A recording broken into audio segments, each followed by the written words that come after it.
Tidak diubah kedudukan duduk kita. Kita kena duduk dalam keadaan tahiyat akhir. Maksudnya tidak boleh ubah. Ni tuan-tuan rahmati Allah, ramai yang kita bila bagi salam terus duduk bersila. Kalaulah tuan-tuan dia sakit lutut, sakit pinggang, tak boleh, tak mampu nak duduk lama dalam keadaan tahiyat akhir, tak apa, dia bolehkan. Jangan sampai punya tahan tuan-tuan menitik ayat mata. Punya tahan nak duduk tahiyat akhir tuan-tuan 10 kali nak baca bukan senang. Imam tadi tuan-tuan baca 10 kali jenah pula kita tunggu. Tapi kalau mana tak boleh tunggu, duduk macam biasa. Tapi nak katanya yang terbaik, duduk dalam keadaan tahiyat akhir. Kita tengok tuan-tuan, apa maksud la ilaha illallah wahdahu la syarikalah. Tiada Tuhan melainkan Allah yang Maha Esa. Tak ada Tuhan kecuali Allah saja yang Maha Esa. Ini maksud dia. Tiada sekutu baginya, segala kerjaan baginya, dan segala kata kecil tu tak ada tempat. Saya main-main tuan-tuan tengok tempat dapur, habis kena bawa kata kecil letak pakai dekat kasut saya tak tahu, saya main terus dari sini. Kerajaan baginya dan segala pujian baginya. Dialah yang menghidupkan dan mematikan, dan dialah yang maha berkuasa atas segala sesuatu. Itu kita ada baca tu. Nak cerita je tuan-tuan, nak mengesahkan Allah Subhanahu Wa Ta'ala. Allah yang maha besar, Allah yang menciptakan kita, Allah yang melaksanakan semuanya, mati dan hidup kita ni semuanya Allah yang berkuasa. Itu kita duk baca tuan-tuan.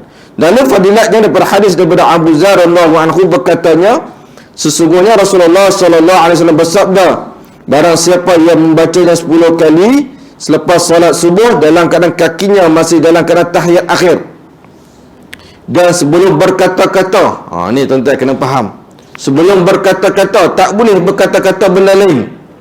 Habis-habis bagi salam, baca istighfar 3 kali, sunnah Nabi sallallahu alaihi wasallam, bacalah 3 kali ke, kita baca lebih pun tak ada masalah.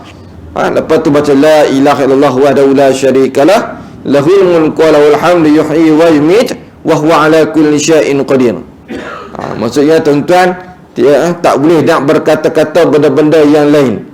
Nak suruh orang diam ke, nak suruh pergi ambil nasi ke, duk buat siap-siap nasi ke, tak boleh tuan-tuan. Habiskan dulu 10 kali dulu. Ditulis baginya sekali bacaan itu 10 kebaikan. Allahu Akbar, besar tuan-tuan.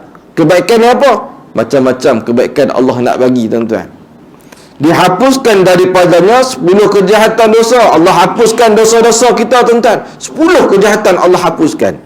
Orang yang baca la ilaha illallah, tadi kita baca tuan-tuan, Allah hapuskan kita 10 dosa. Dan diangkatkan baginya 10 darjat. Darjat ni apa dah tuan-tuan? Kedudukan. Allah angkat kita 10 darjat kedudukan.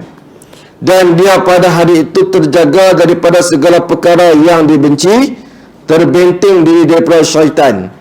Orang yang baca ni tuan-tuan, terbenting diri dia daripada hasutan syaitan. Syaitan nak main tuju kat dia tuan-tuan, tak boleh sebab dia dah baca dah. Serta tidak ada suatu dosa yang dapat membinasakannya pada hari itu kecuali syirik yang menyekutukan Allah. Allah jaga bagi orang yang amalkan bacaan ini tuan-tuan. Hapuskan dosa-dosanya. Lepas tu tuan-tuan, Allah lindungkan diri kita daripada hasutan syaitan. Bila Allah lindungkan kita daripada hasutan syaitan, maka tuan-tuan tak ada lah dosa-dosa yang kita nak buat. Saya pernah tengok tuan-tuan dalam satu dokumentari ke satu cerita tuan-tuan, seorang syekh Arab ni. Rupanya tuan-tuan, syekh Arab ni pernah uji satu syaitan tuan-tuan, atau pernah orang ni kena rasuk tuan-tuan, kena ada benda dalam badan dia ni, benda seorang perempuan ke apakah, dia minta syaitan ni main masuk badan dia, minta. Lalu syekh tu kata apa, dia cerita dalam dokumentari tu tuan. Syekh tu kata, syaitan tu kata dia tak boleh nak masuk badan syekh ni sebab apa? Syekh tu doa amalkan la ilaha illallah wa la syarikalah, lahul mulku wa lahul hamdu yuhyi wa yumiit wa huwa ala kulli syai'in qadir. Kita baca 10 kali waktu maghrib dan 10 kali waktu subuh tuan-tuan. Tuan-tuan jangan tinggal. Kalau tuan-tuan nak cepat ke mana sekalipun, habiskan dulu 10 ni dulu tuan-tuan. Lepas habis 10 ni, tuan-tuan bolehlah bangun tuan-tuan. Bangunlah nak buat kerja ke, nak pergi mana ke, boleh. Janji tuan-tuan habiskan dulu 10 ni. Waktu-waktu yang lain boleh tak baca? Boleh, tak ada masalah. Nak baca 3 kali boleh, tak baca langsung pun boleh. Contoh, insya nanti tuan-tuan tak baca pun tak apa dah. Lepas habis insya, lepas habis salam, istighfar 3 kali, selalu je Allahumma antas salam wa minkas salam, terus sampai ayatul kursi tuan-tuan. Boleh, tak ada masalah. Tapi nak katanya fadilat ni tuan-tuan untuk solat subuh dan juga solat maghrib. Jadi tuan-tuan rahmati Allah Subhanahu wa taala, pakat-pakatlah jadikan ia sebagai amalan. Amalan dalam kehidupan kita, sering kali lakukan, insya-Allah. Bila mana kita sering lakukan tuan-tuan, maka kita akan menjadi kebiasaan. Bila kita dah tahu dah ilmu, kita dah tahu dah fadilat dah, maka kita laksanakanlah. Berapa besarnya tuan-tuan amalan dan fadilat yang Allah Subhanahu berikan bagi kita tuan-tuan, insya-Allah. Jadi tuan-tuan rahmati Allah Subhanahu wa taala, itu untuk yang pertamanya, insya-Allah bulan hadapan kita akan tengok juga fadilat di antaranya Allahumma ajirni minan nar. Apa dia fadilat dia? Allahumma ajirni ataupun Allahumma ajirna. Kita boleh baca kedua-duanya tuan-tuan, tak ada masalah. Tapi kalau malah kita baca ramai, Allahumma ajirna minan nar. Kalau seorang-seorang pun nak baca Allahumma ajirna pun boleh. Jadi kita akan tengok tuan-tuan apa dia kelebihan dia, apa dia fadilat daripada Allahumma ajirna minan nar, insya-Allah. Dari tuan-tuan rahmati Allah Subhanahu wa taala, kita akan tengok dalam kitab Nota Ajar Seorang Mukmin. Kitab yang sering kali kita bawa, kitab yang menceritakan kepada kita tuan-tuan persediaan untuk menghadap di hadapan Allah Subhanahu wa taala. Jadi tuan-tuan rahmati Allah, kita banyak tangguh juga kuliah kita bulan-bulan yang lepas. Jadi insya-Allah di atas ujian-ujian Allah ke atas diri saya dan keluarga, maka hari ini tuan-tuan insya-Allah kita akan sambung balik. Moga-moga tuan-tuan kita dapat istiqamah dalam majlis ilmu, insya-Allah. Kita akan sambung tuan-tuan, iaitu menghadirkan rasanya kematian dalam hati kita tuan-tuan. Dalam bab menghadirkan rasa kematian dalam hati kita, yang mana tuan-tuan mati ini seringkali kita kena ingat, yang mana mati ini akan datang bertemu dengan kita. Dan bagaimanakah mendidik hati agar sentiasa mengerti akan hadirnya kematian. Yang pertamanya, Imam Al-Ghazali menyebut kita perlu membiasakan diri untuk mengosongkan hati daripada segala segala-galanya, dan ingat bahawa kematian itu akan berada di hadapan mata kita. Kata Al-Imam Al-Ghazali, kosongkan hati kita tuan-tuan. Kena ingat kepada kematian, yang mana kematian ini ada di hadapan kita. Bukan duduk di belakang kita tuan-tuan, duduk di hadapan, maksudnya kita akan bertemu dengan kematian. Maka kosongkanlah hati ini daripada segala-galanya, kena kosong. Bila mana kosong, hati ini tuan-tuan akan terima dengan kematian itu akan hadir kepada kita. Banyak kes-kes kematian yang berlaku tuan-tuan, lebih-lebih lagi dalam musim-musim Covid, pandemik ni tuan-tuan, banyak sangat kita dengar kematian. Ramai tuan-tuan, lah ni dah beribu-ribu dah. Tapi nak kata tuan-tuan, walaupun kita dengar kematian itu seperti biasa, dan tidak mustahil kematian itu akan datang bertemu dengan kita. Dan tidak mustahil kematian juga akan datang dan bertemu dalam ahli keluarga kita tuan-tuan. Saya pernah cerita kepada tuan-tuan yang berlaku dalam kehidupan saya. Mak saya, ayah saya dan kakak saya tuan-tuan, Allah ambil dalam musim Covid tahun lepas bulan 7. Ayah saya selang ya tuan-tuan 2 minggu, mak saya pula tuan-tuan. Selang pula lagi 2 minggu, kak saya pula tuan-tuan. Nak kata Allah ambil seorang demi seorang sebagai pengejaran ke atas kita, yang tidak disangka-sangka, yang berlaku. Sebelum kita ingat, kita nampak keluarga orang lain je tuan-tuan yang berlaku. Lebih-lebih ke Covid ni, tengok orang lain kena, tengok bawa van, orang semua tak boleh tengok. Tiba-tiba tuan-tuan berlaku dalam kehidupan kita sendiri tuan-tuan. Allahu Akbar. Apa rasa tuan-tuan? Sedih tak? Sedih sebab tak boleh nak uruskan. Yang boleh urus, ayah saya saja yang boleh urus, sebab bukan masalah Covid. Mak saya tak boleh urus, kak saya pun tuan-tuan, walaupun dah habis Covid, ada jangkitan, maka diuruskan seperti biasa. Tapi tak boleh nak balik tuan-tuan. Semua kuarantin. Itu Allah berikan ujian tuan-tuan. Kadang bukan ujian, tetapi sifat kasih sayang Allah beri dalam keadaan macam tu tuan-tuan.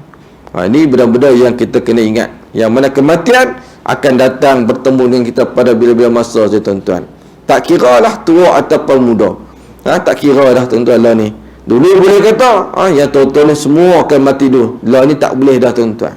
Yang muda pun akan pergi dahulu daripada yang tua. Yang sehat pun akan lebih pergi dulu tuan-tuan daripada yang sakit. Tak tentu dah. Tak tentu dah tuan-tuan. Kadang-kadang ni bapak ni sakit lah tuan-tuan. Kita tengok anak yang sihat tapi dulu Allah ambil dah dalam pelbagai bentuk tuan-tuan. Allahu Akbar. Dan maknanya dalam hidup kita ini, tolong belajar dan tolong asah diri kita untuk kita duduk pada bila masa-masa tertentu dan kosongkanlah hati kita. Duduklah keadaan macam mana sekalipun, duduk lepas habis solat, duduk dalam majlis-majlis ilmu, tolong kosongkan hati kita.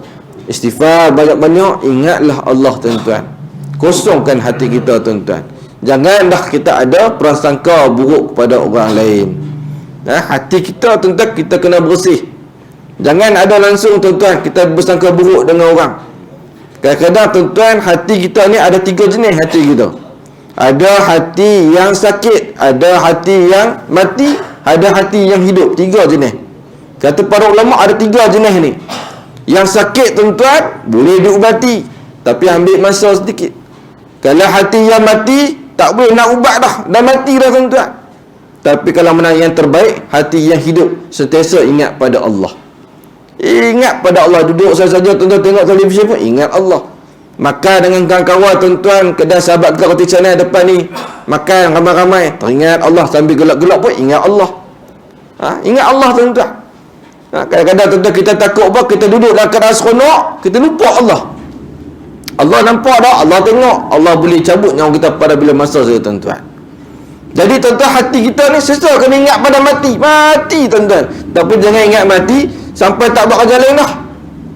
Duduklah atas jadah tuan-tuan. Isteri kata, abang ni pergilah tak cari rezeki ke abang, tak keluar langsung ni. Tak boleh, aku ingat mati, aku dah bersedia untuk mati. Tak boleh macam tu. Mati tetap kena ingat, tapi di atas muka bumi ini kena buat juga tuan-tuan. Apa dia dah kebajikan, faedah-faedah yang perlu kita laksanakan tuan-tuan. Jangan kita ingat mati sampai apa pun kita tak buat. Dan bilakah masanya, dan di antaranya ialah ketika mana beriktikaf di rumah Allah. Ni waktu yang paling baik nak kosongkan hati. Beriktikaf masuk mana? Mai awal ke rumah Allah. Ni surah ni tuan-tuan, mai awal. Yang terbaik masa bila? Sebelum orang azan. Sebelum orang azan, dia dah duduk dah dalam ni tuan-tuan. Tunggu ya untuk bila nak mai azan. Itu yang paling baik. Duduk lebih awal daripada azan, kita beriktikaf sebentar. Beriktikaf tuan-tuan, duduk sebentar. Sambil duduk tuan-tuan, ingat pada Allah Subhanahu Wa Taala. Muhasabah diri. Ada tajuk muhasabah, kita dah lepas dah tuan-tuan. Duduk beriktikaf, tunduk, muhasabah diri bagaimana? Nak tengok apa yang kurang lagi ya Allah aku ni. Apa dia ya Allah pada aku muda, sampailah apa dosa yang aku pernah buat ya Allah. Ada dosa tak? Dosa tetap ada. Semua orang ada dosa. Saya pun ada dosa. Tapi tuan-tuan, kita kena banyak minta taubat dengan Allah. Taubat bagaimana? Istighfar banyak-banyak.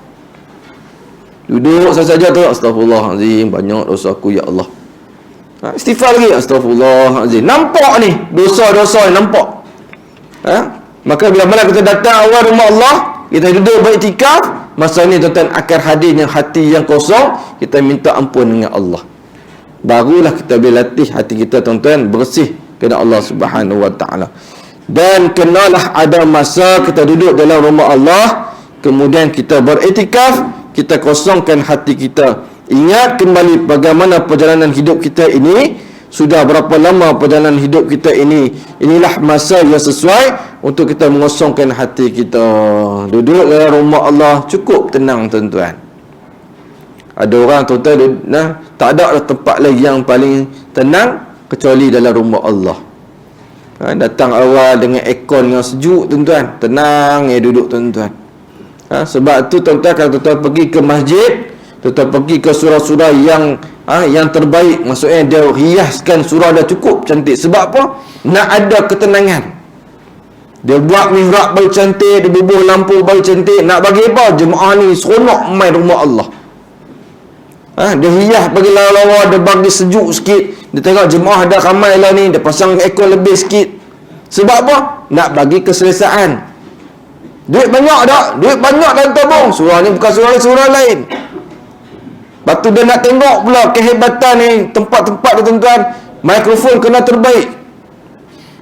Sebab apa tuan-tuan? Kadang-kadang yang paling penting tuan-tuan, orang datang ni, dia nak bunyi dia sedap.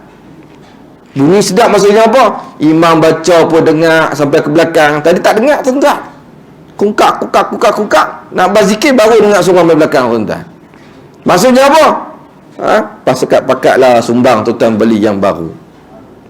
Ni tuan-tuan, amal jariah ni tuan-tuan. Tuan-tuan beli, duk pakai ni, pahala duk dapat. Sebab itu tuan-tuan, kita mai ke rumah Allah, cari peluang bagaimana kita nak melaburkan, nak laburkan ni tuan-tuan, nak dapat pahala. Mai masuk pagar tadi tuan-tuan, masuk pintu, lepas mai tengok mic ni tak bunyi lama dah, sat tak bunyi. Pakat-pakat kolek-kolek duit tuan-tuan, belilah yang baru. Dapat pahala tak? Pahala. Azan berpakaian ni, imam baca ini, Yasin berpakai ini, mic yang sama. Banyak dah pahala tuan-tuan? Banyak pahala. Sebab tu kalau mai rumah Allah ni tuan-tuan, cuba cari apa dah yang aku boleh buat. Tengok lama-lama tu, cat ni duk luntuk dah ni, warna kuning ni mau tukar ke hijau ke apa ke. Nampak ceria. Nampak ceria dah tuan-tuan. Ceria, tak kira lah hijau pekat ke, hijau lembut ke, hijau apa ke tuan-tuan. Tukar beri cantik, beri nampak. Ni contoh, bukan sini, tempat lain. Nak kata contoh, bagi orang boleh nampak tuan-tuan. Dia masuk-masuk, dia sujud-sujud tuan-tuan, bercalak ni dari ni sebab apa? Kapek pula kerah, kolek-kolek duit, beli pula yang baru. Selagi mana orang nak semayang, orang nak sujud, orang nak mengaji Quran, dapat pahala tak? Dapat pahala. Walaupun dia tak main kesuai, dia duduk di rumah ni tuan-tuan. Allahu Akbar. Ni nak cerita yang tuan-tuan, nak latih hati kita. Hati yang sesa mencari untuk buat kebaikan. Ada orang jenis macam ni? Ada tuan-tuan. Dia kerja dah mencari kebaikan ni. Tengok orang susah sikit ulok. Tengok orang susah sikit, tolong. Tengok orang susah sikit, dia panggil dah 3 orang kawan dia, kita pekat-pekat beli beras, beli gula, kita bagi orang ni. Pahala tak? Pahala. Contoh tuan-tuan, orang kena banjir baru ni. Ramai nak kena banjir? Ramai tuan-tuan. Haji tempat kita pun kena banjir. Di Hulu Langat. Habis rumah dia kata. Habis tuan-tuan, tak ada apa dah. Apa adalah barang tu, Wallahu alam lah. Tapi nak kata habis, diam tak ada malam ni tuan-tuan. Tu satu musibah Allah bagi, sebab Allah nak bagi yang lebih baik. Itu dia tuan-tuan. Betul dah macam tu sahabat kita kena, apa kata kita kumpul. Kumpullah apa yang kita ada, kita sumbang kat dia. Pahala dah tu, pahala. Takkan ada yang baik tuan-tuan Allah tak bagi pahala bagi kita. Duduk di atas muka bumi ni, nak cari pahala ya kerja kita. Nak cari pahala sebab apa? Bekalan. Bekalan dia kita nak bawa tu pahala kita tu. Kadang-kadang kita ada RM10, rasa kalat lah nak bagi RM10 ni. Kalau aku bagi RM10 dah tak ada dah RM10, aku tak ada dah. Seminggu dah aku tak makan. Tapi jangan tuan-tuan, RM10 bagi, Allah bagi lebih daripada tu. Percaya tak? Tak percaya tuan-tuan buat. Allah bagi lebih pada tu tuan-tuan. Kadang-kadang Allah bagi lebih RM50 kadang boleh dapat. Mai-mai tiba-tiba ada yang atas meja tuan-tuan. Allah bagi dia dalam keadaan pelbagai bentuk. Kadang kita pun tak boleh nak fikir tuan-tuan. Selak lama tuan-tuan, ada pula RM50. Baru tengok, aku baru sedekah RM10 tadi, Allah gantikan aku dengan RM50. Ni yang berlaku tuan-tuan. Banyak kalau tuan-tuan nak cerita, kalau kita cerita tentang sedekah ni, banyak tuan-tuan kelebihan Allah nak bagi. Bukan hanya kata Allah nak tambahkan rezeki, yang penting Allah nak berikan kita kesihatan yang baik tuan-tuan. Orang yang rajin sedekah, tengok tubuh badan yang Allah bagi cukup sihat.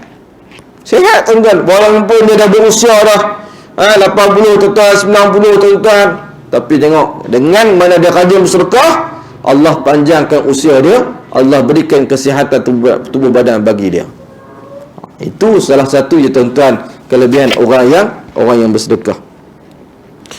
Dan bila lagi masanya, iaitu suatu bangun tahajud pada waktu malam.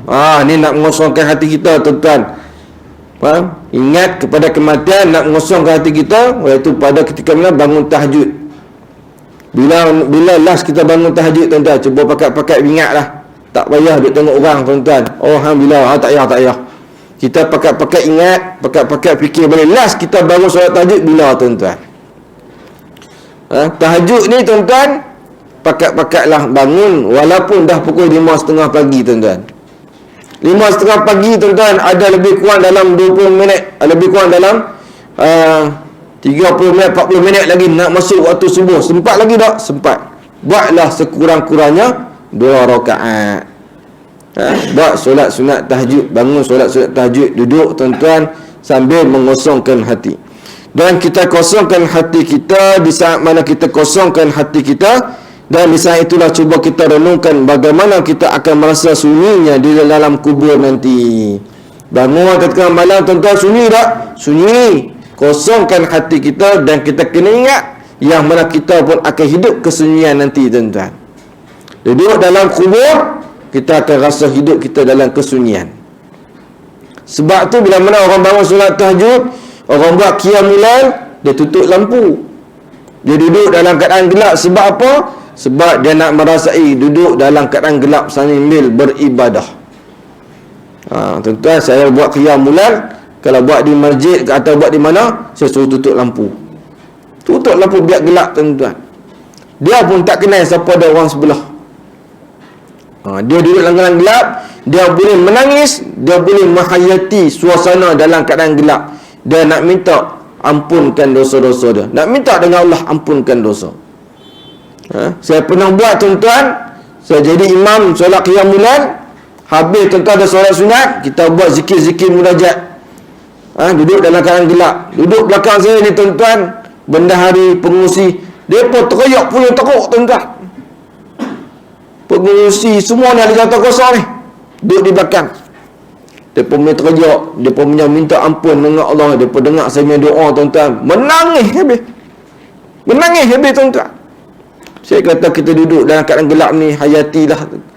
Seolah-olah kita berada dalam kubur. Kita duduk dalam keadaan sunyi ni, kita bangun, kita munajat pada Allah. Ketika mana ini kita hampir dengan Allah.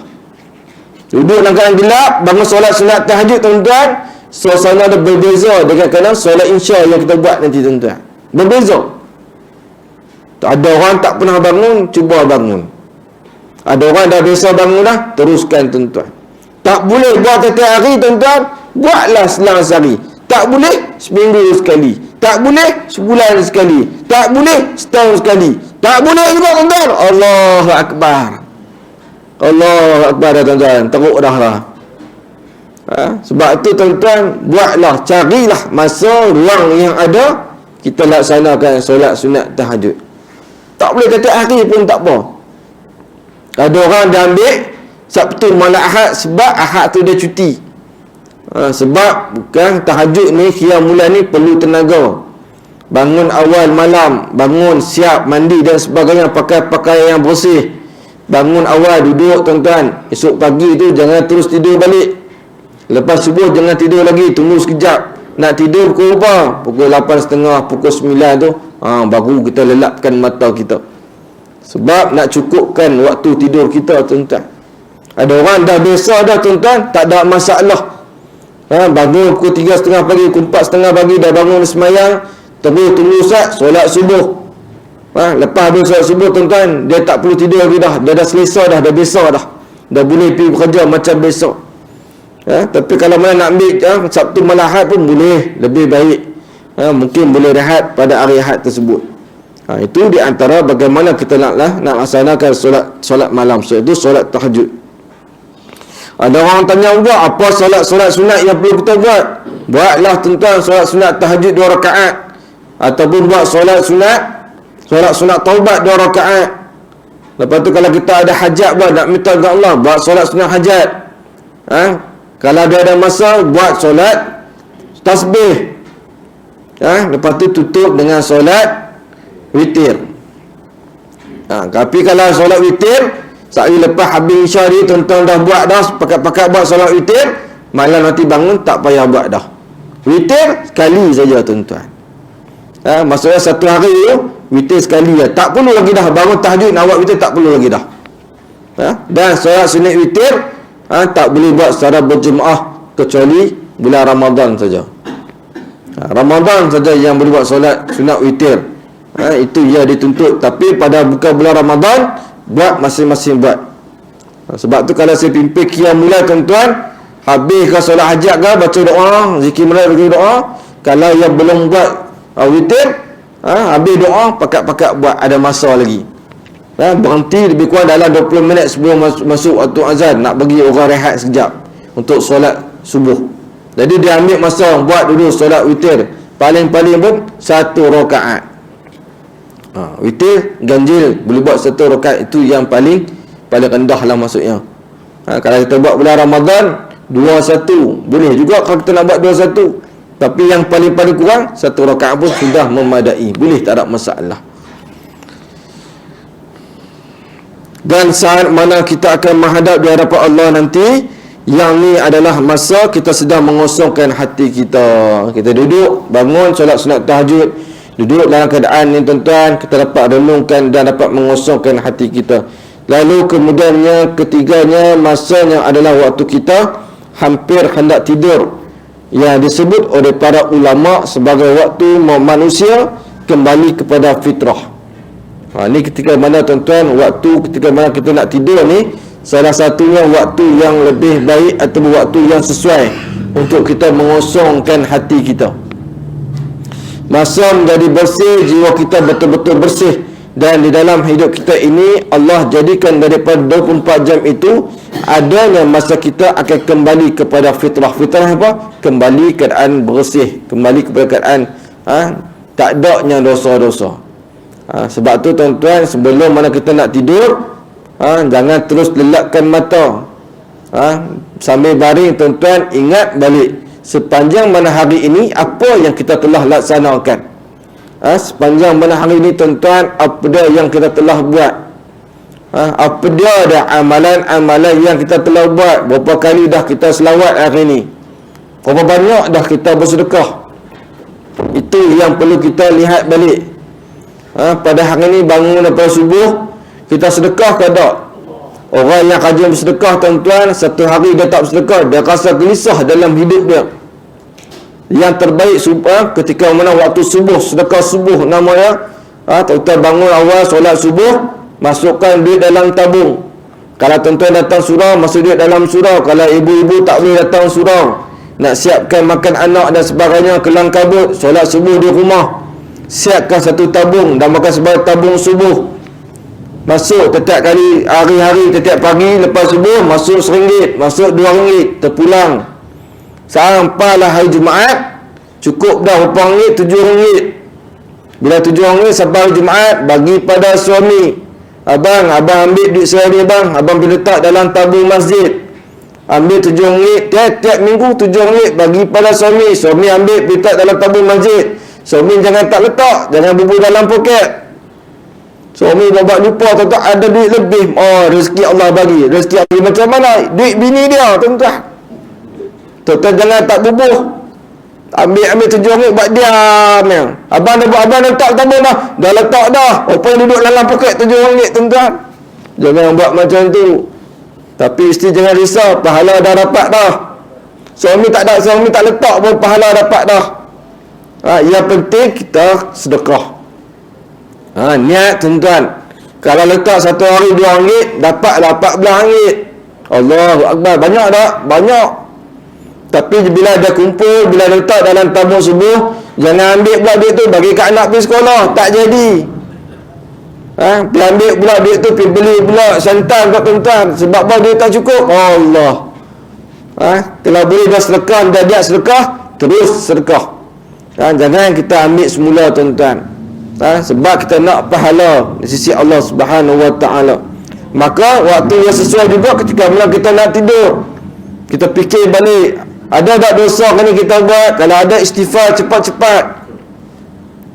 Istighfar banyak-banyak sebelum tidur. Baca Al-Fatihah sekali, selawat banyak-banyak. Dah habis selawat, jangan lupa tuan-tuan baca Ayatul Kursi, baca 3 ku, jangan lupa. Ini benda-benda yang penting.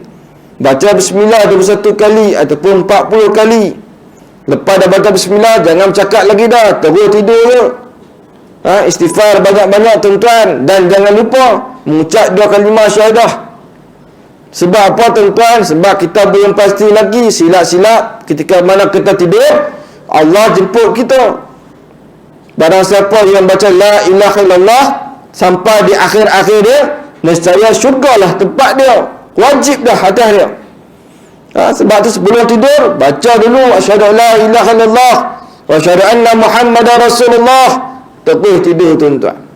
Andainya mati dalam keadaan tidur, Allah bagi dah syurga ke atas kita tuan-tuan. Ramai tak yang mati dalam keadaan tidur? Ramai tuan-tuan. Bangun-bangun kita baru lepas solat isya dengan kuliah, esok-esok dengan tak ada dah. Baru je ada malam tadi. Dia duduk elok ya. Allah dah ambil dah nyawa dia dalam keadaan yang baik. Baru ya buat ibadah malam ni tuan-tuan. Esok Allah dah ambil dah nyawa dia. Allahu Akbar. Seronok tak? Seronok tuan-tuan. Ya, sebab tu kita selalu berdoa, Allahumma atim lana bi husnil khatimah wa la ta'tim alaina ya Allah bi su'il khatimah. Ya Allah, matikan aku dalam kebaikan. Maksudnya apa? Kita nak minta dengan Allah mati dalam keadaan kita beribadah. Nabi ajar, Allahumma atim lana bil Islam, matikan aku dalam Islam. Wa atimna bil iman, matikan aku dalam iman. Wa atimna bi husnil khatimah, matikan aku dalam kebaikan. Nak minta doa tu tuan-tuan, nak minta kita mati dalam Islam, mati dalam keadaan kita beriman pada Allah. Tu kadang-kadang kita takut tu tuan-tuan. Kita dah beramal, beriman sampai di akhir-akhir takut kita down ke bawah. Tu yang paling kita takut. Sebab tu kita nak baca apa doa apa? Rabbana la tuzigh qulubana ba'da iz hadaitana wa hab lana min ladunka rahmah innaka antal wahhab. Ya Allah, jangan dah ya Allah ambil semula hidayah yang kau berikan kepada aku ya Allah, kekalkanlah ya Allah. Doa ni Nabi ajak tuan-tuan supaya apa? Bila mana saat mana sakaratul maut, hati kita ini tuan-tuan sentiasa teguh beriman pada Allah Subhanahu wa taala. Ni yang paling kita takut. Sebab sampai saat sakaratul maut datangnya pelbagai godaan-godaan syaitan dan iblis tuan-tuan. Ini yang paling kita takut. Kalau mana hati kita tak kuat, iman kita tak kuat, kita tak teguh dengan hidayah yang Allah berikan, Allahu Akbar, kita takut kita terpesong tuan-tuan. Wa na'udzubillahi min dzalik. Ini yang kita paling minta Allah hindarkan daripada kita tuan-tuan. Dekat dengan kita tidur ini, kita akan biasa teringat kembali peristiwa yang telah kita lakukan. Kenapalah aku buat khianat kepada orang? Ini kita akan fikir balik. Sebab ketika mana waktu ni tuan-tuan, waktu yang paling terbaik. Kita akan ingat balik. Contohnya apa? Kenapalah aku buat khianat kepada orang itu? Kenapalah aku bercakap kasar dengan orang itu? Kenapalah aku meninggikan suara di hadapan orang itu? Maknanya waktu itu kita sedang kembali kepada fitrah. Maka waktu mana kita sedang kembali kepada fitrah, di antara benda yang kita kena buat adalah hadirkan kematian. Hadirkanlah kematian dalam jiwa kita. Bila mana kita nak hampir tidur, inilah soalan-soalan yang perlu kita tanya tuan-tuan. Ingat balik, hari ni aku ada, awaklah aku pergi cakap kasar dengan orang tu. Awaklah hari ni aku bersifat tidak baik dengan orang ni. Nampalah orang tu memang tak sedekah kat aku tak bagi.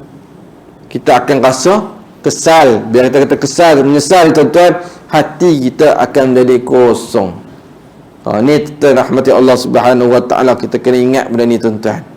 Biarkan kita rasa salah yang kita dalam setiap sudut yang kita laksanakan. Kita kena fikir tuan-tuan, banyaknya kelemahan-kelemahan yang kita tak buat, banyak kekurangan-kekurangan yang kita tak buat tuan-tuan. Ini yang perlu kita tengok tuan-tuan. Biar mana nak sebelum tidur tu, ingat balik. Kalau boleh esok pagi, ya Allah, aku nak bangun ya Allah, aku nak buat apa yang aku tertangguh ya Allah. Hari ni aku terlupa nak sedekah ya Allah. Aku janji ya Allah, esok aku bangun, aku nak bersedekah ya Allah. Kita kena niat tuan-tuan. Niat walaupun kita tak boleh nak buat ataupun kita belum buat, niat yang baik, Allah berikan pahala ke atas kita, tuan-tuan. Kita kena banyak niatkan benda-benda yang baik. Dan kalau aku menghadap di depan Allah dengan dosa aku telah buat, bagaimana keadaan aku? Ni yang kita kena fikir, tuan-tuan. Allah panggil kita menghadap di hadapan Allah, tapi kita ingat dosa yang tadi tu. Macam mana, ya Allah, aku nak menghadap di hadapan Kau, ya Allah, dengan dosa-dosa yang aku buat, ya Allah.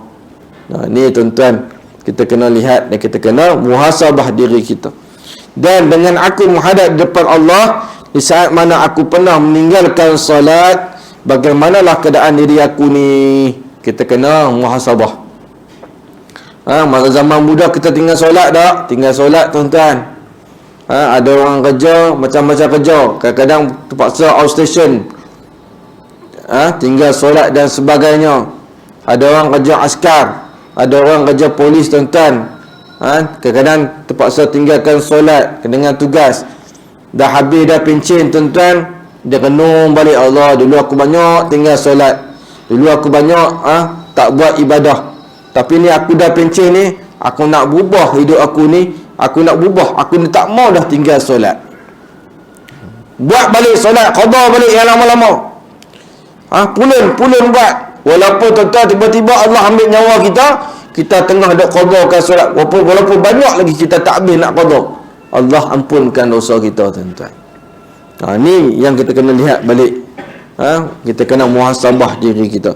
Bagaimanakah aku menghadap depan Allah dalam keadaan aku masih membuka aurat? Aurat ni, tuan-tuan, tak kira lelaki dan perempuan. Kalau perempuan, apa dia aurat dia? Seluruh tubuh dia, kecuali muka dan tapak tangan. Muka ataupun tangan saya, tuan-tuan, tapak tangan. Ini perempuan. Stoking macam mana, Ustaz? Wajib kena pakai, tuan-tuan. Kaki tu aurat. Kaki tu, tuan-tuan, aurat. Hati-hati bagi ibu-ibu yang naik motor dengan suami. Terselok nampak betul aurat dah. Aurat. Anak-anak sekolah menengah naik motor dengan ayah ni pergi hantar sekolah.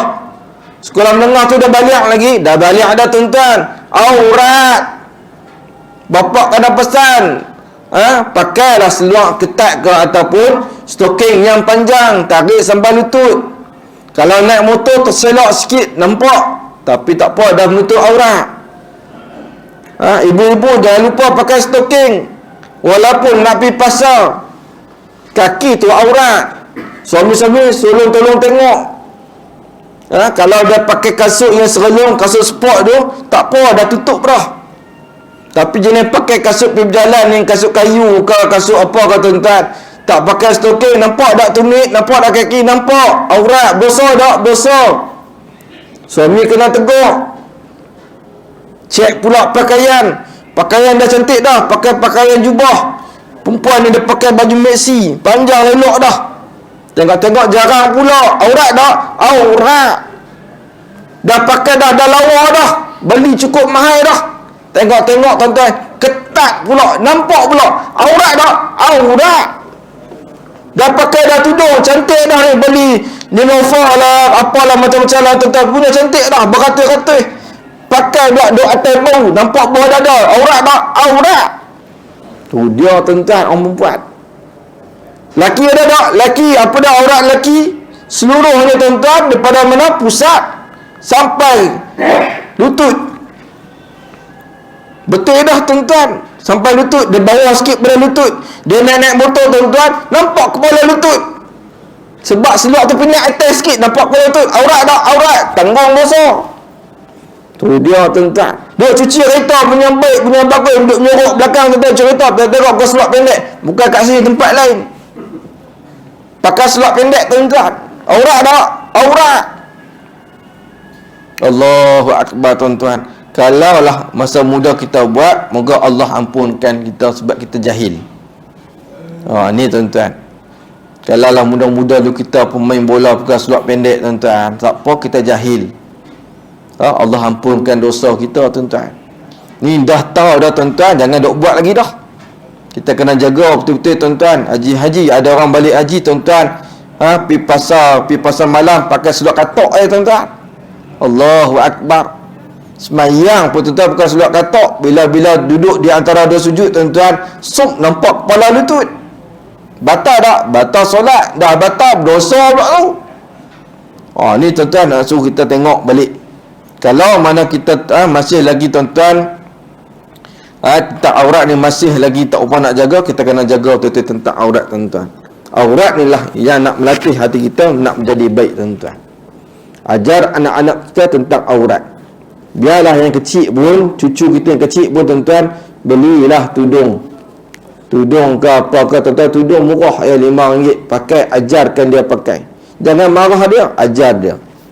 Kadang-kadang mereka budak ni tuan-tuan, mereka lupa ambil, kita kena ambil bagi. Ambil tudung ni, ambil ni, cik pakai ni, baru nampak lawa, baru nampak comel. Kalau nampak kabut tak comel, dia kena kira macam tu. Kena cakap kat budak-budak macam tu. Kak cik ni kalau pakai tudung baru comel, habis tengok pun lawa. Tapi kalau tak pakai tudung, rambut Allah. Dia buat macam tu tuan-tuan. Dia baru seronok budak-budak pakai. Kita kena ajak macam tu tuan-tuan. Lebih-lebih lagi anak perempuan kita yang dah besar dah tuan-tuan, yang dah bekerja dan sebagainya, tuan-tuan tolong pantau. Tuan-tuan, kalau anak ni belum lagi berumah tangga, tanggungjawab kita tuan-tuan. Ayah-ayah kena tengok. Mak-mak kena beri pesanan. Tak kesian ke kat ayah tak tutup aurat ni. Nak pergi kerja bagi dia gaji banyak dah, bagi duit kat aku banyak dah. Aku bukan nak duit sangat, aku nak jaga aurat. Duit ni sampai bila nak bagi kat aku? Setengah orang ni anak bagi duit, mak ayah diam lah tuan-tuan. Tak tegur dah. Jangan jadi macam tu tuan-tuan. Anak bagi duit ke tak bagi duit, menjadikan tanggungjawab kita tuan-tuan, kita kena tegur. Lebih-lebih lagi anak perempuan kita tuan-tuan, menjadi tanggungjawab kita. Jadi tuan-tuan rahmati Allah Subhanahu wa taala, itu di antaranya yang perlu kita lihat balik, bagaimana kita nak menghadirkan rasanya kematian dalam kehidupan kita. Nak rasanya hadirnya rasa kematian ini dalam hati kita. Kosongkan hati kita dengan sebaik-baiknya mungkin. Dan Al-Imam Ghazali telah mengajarkan kita bagaimana kita nak mengosongkan hati kita. Jadi insya-Allah tuan-tuan rahmati Allah Subhanahu wa taala, jadi kita akan sambung lagi sedikit lagi tuan-tuan. Di antara perkara yang perlu kita lihat, bagaimana kita nak mengosongkan hati kita, supaya mana mudahnya untuk kita mengingat kepada kematian. Hati yang bersih, hati yang lembut, akan sentiasa ingat kepada Allah Subhanahu wa taala, dan akan ingat kepada kematian, yang mana kematian akan datang bertemu dengan kita pada bila-bila masa saja tuan-tuan. Jadi tuan-tuan rahmati Allah Subhanahu wa taala, insya-Allah kita berhenti kat sini dulu, dan masuk dah waktu insya ni. Dan insya-Allah tuan-tuan rahmati Allah Subhanahu wa taala, dia akan diberikan peluang, dipanjangkan usia kita nanti. Kita akan bertemu Rabu yang minggu ketiga pada bulan hadapan insya-Allah, kalau mana Allah masihkan panjangkan usia kita. Jadi tuan-tuan rahmati Allah, tuan-tuan boleh pasang niat siap untuk hadir ke kuliah pada hari-hari tertentu, supaya mana Allah Subhanahu wa taala berikan kita pahala untuk kita bertemu di hadapan Allah Subhanahu wa taala pada suatu hari nanti insya-Allah. Jadi insya-Allah tuan-tuan, kita berdoa sebentar, kita ambil kelebihan-kelebihan untuk kita berdoa di mana kita duduk dalam rumah Allah ini, dikelilingi oleh para malaikat. Moga-moga tuan-tuan rahmati Allah, para malaikat mengaminkan doa-doa kita insya-Allah. A'udzubillahi samil alim minasyaitonir rajim. Bismillahirrahmanirrahim. Alhamdulillahi rabbil alamin, wassalatu wassalamu ala rasulillah wa ala alihi wa sahbihi ajma'in. Allahumma qalli wa sallim ala sayyidina Muhammad wa ala ali sayyidina Muhammad. Allahumma ighfir lana dhunubana wa liwalidina warhamhuma kama rabbawna shaghira. Rabbana zalamna anfusana wa illam taghfir lana wa tarhamna lakuna minal khasirin. Ya Allah, ya Rahman, ya Rahim, kami mohon dan menadah tangan padamu ya Allah. Tiada tempat yang lain selain kecuali kepada Engkau kami mohon ya Allah. Ya Allah, pandanglah wajah kami dengan penuh kerahmatan, pandanglah wajah kami dengan penuh ihsan-Mu ya Allah. Pandanglah wajah kami dengan penuh kasih sayang-Mu ya Allah. Ampunkanlah segala dosa-dosa kami yang pernah kami lakukan ya Allah. Ampunkanlah dosa-dosa kami ya Allah, daripada kami berusia muda sehinggalah sekarang ya Allah. Tidak terlepas daripada kami melakukan dosa-dosa kepada Engkau ya Allah. Allahumma ya Allah, kegugurlah dosa-dosa kami ya Allah, supaya mana ya Allah, bila mana kami menghadap di hadapan-Mu pada suatu hari nanti ya Allah, kosongnya hati-hati kami dengan dosa-dosa-Mu ya Allah. Allahumma ya Allah, ya Rahman, ya Rahim, ampunkan dosa ibu dan ayah kami yang kami sayang dan kami rindu ya Allah. Ya Allah, seringkali kami bermimpi wajah ibu dan ayah kami datang dalam mimpi kami ya Allah. Tandanya kami sayang dan rindukan kepada mereka ya Allah. Ya Allah, ampunkan dosa ibu dan ayah kami ya Allah. Ya Allah, kau peliharalah mereka di alam barzah sana ya Allah. Kau angkatlah darjat mereka di sisi Engkau ya Allah. Kau terangilah kubur mereka ya Allah. Kau jadikan yang kubur mereka salah satunya lubang-lubang di pertama-tama syurga-Mu ya Allah. Allahumma ya Allah, kami tahu dan kami percaya ya Allah, doa-doa kami ini sampai terus kepada mereka ya Allah. Maka ya Allah, sampaikanlah doa-doa kami ini kepada ibu dan ayah kami ya Allah. Adanya mereka masih hidup ya Allah, Kau berilah ya Allah dengan keadaan kesihatan dan usia mereka yang panjang ya Allah. Allahumma ya Allah ya Rahman ya Rahim, kami mohon kehadrat-Mu ya Allah. Ampunkan dosa pasangan hidup kami ya Allah. Ampunkan dosa isteri kami ya Allah. Kasihanilah isteri kami ya Allah. Adanya isteri kami sedang sakit, adanya isteri kami sedang uzur ya Allah, dengan ujian-ujian daripada Engkau ya Allah. Mohon Kau ringankanlah ujian-ujian tersebut ya Allah. Kesembuhkanlah penyakit isteri kami yang kami sayang, yang kami rindu ya Allah. Kasihanilah ya Allah, dan Kau berilah kekuatan kepadanya ya Allah. Allahumma ya Allah ya Rahman ya Rahim, ampunkan dosa anak-anak kami ya Allah. Ampunkan dosa anak-anak kami ya Allah. Jadikanlah perkalangan anak-anak kami anak yang soleh dan solehah. Jadikanlah anak-anak kami ini anak yang pencintakan kepada Al-Quran, dan juga ya Allah sebagai seorang hafiz Quran ya Allah. Rabbana zalamna anfusana wa illam taghfir lana wa tarhamna lakuna minal khasirin. Ya Allah, kami mohon padamu ya Allah, adanya perkalangan kami yang sedang uzur dalam kesakitan, mohon Kau berikan kesembuhan kepada kami ya Allah. Ada yang pada kalangan kami yang sedang diuji dengan segala musibahnya ya Allah, Kau berikanlah kami ya Allah keringinan untuk kami beribadah padamu ya Allah. Ada yang pada kalangan kami yang berhajat ke sesuatu kepada Engkau ya Allah, mohon Kau tunaikanlah hajat-hajat kami ya Allah. Ada yang sedang kesepitan dalam rezeki, mohon Kau luaskan lapangan rezeki kami ya Allah. Ada yang pada kalangan kami ya Allah yang sedang kesedihan hatinya ya Allah, mohon Kau berikan berita-berita gembira kepada kami ya Allah. Pemudahkanlah segala urusan-urusan kami ya Allah. Ya Allah, panjangkanlah usia kami dalam kerahmatan dan kasih sayang-Mu ya Allah. Rabbana atina fid dunya hasanah wa fil akhirati hasanah wa qina azabannar. Sallallahu alaihi wasallam Muhammad wa ala alihi wa sahbihi ajma'in. Walhamdulillahi rabbil alamin. InsyaAllah tuan-tuan, saya mohon maaf jika ada salah dan silap sepanjang mana kuliah ini. Yang benar baik itu semua daripada Allah Subhanahu wa taala, yang jahil itu adalah kelemahan dia sendiri. Dengan itu saya sudahi dengan wabillahi taufiq wa hidayah. Wassalamualaikum warahmatullahi wabarakatuh.